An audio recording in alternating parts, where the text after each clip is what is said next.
ثم قال صلى الله عليه وسلم: والصلاة نور.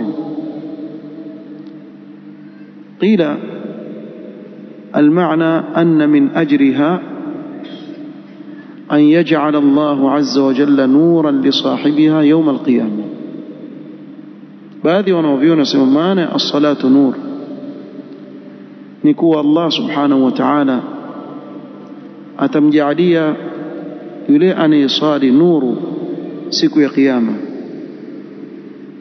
ويكون في الدنيا أيضا على وجهه البهاء. na kadhalika hapa duniani utamkuta yule anayesali katika sura yake kuna nuru, bikhilafi man lam yusalli, kinyume na asiyesali. Mtu asiyesali hawezi kuwa na nuru kwa sababu ana dhiki ndani ya moyo wake.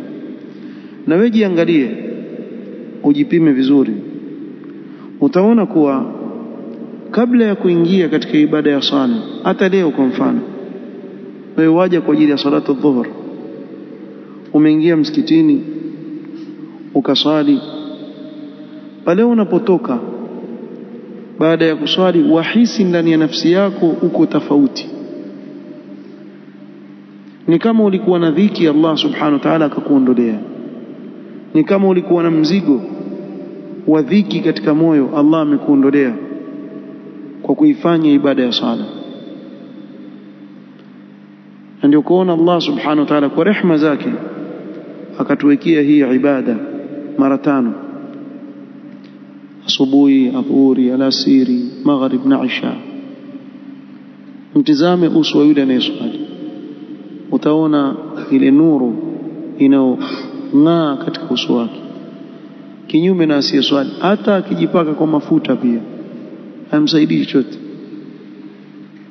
hata akaweka taa juu yake, ile dhiki aliyokuwa nayo ndani ya moyo wake itadhihiri katika uso wake, kinyume na yule anayeswali. Kadhalika wengine katika wanaoviona wakasema maana yake hiya tamna'u min al-ma'asi wa tanha 'anil fahsha'i wal munkar. Sala ni nuru kwa sababu yamkataza mtu na maasi, yamkataza mtu kutokamana na uchafu, watahdi ila sawab, na kumuongoza katika usawa. Akiiswali mtu swala kisawasawa, basi kwa kweli ile swala itamkataza kutokamana na munkar.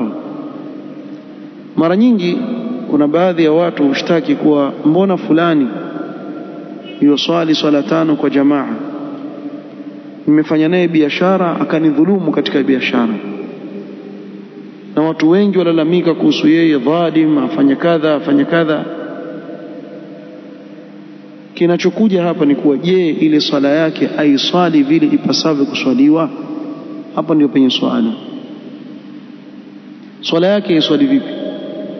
Hakuna anayejua kilichoko ndani ya moyo wa mwanadamu isipokuwa Allah subhanahu wa ta'ala.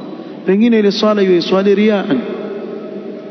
Kuna watu waswali ili aaminiwe na watu wengine katika biashara, kwa hivyo aitumie ile swala ile kuwa ndio mtego wa kuwatega watu ili awatapeli. Wako watu namna hiyo, ukimwona mandhari yake ajiweka vizuri, waweza kusema huyu ni mtu wa sunna, lakini Allah ndiye anayejua kilichoko ndani ya moyo wake. Na ndio hivi vituko mnavyoviona leo katika mujtamaa, waweza kumwona mtu huwezi kudhania kama uweza kufanya hicho kitu, sababu swala yake haijakuwa ni yenye kuweza kumkataza yeye kutokana na munkar anaofanya, kwa sababu hajaitimiza ile swala yake kisawasawa.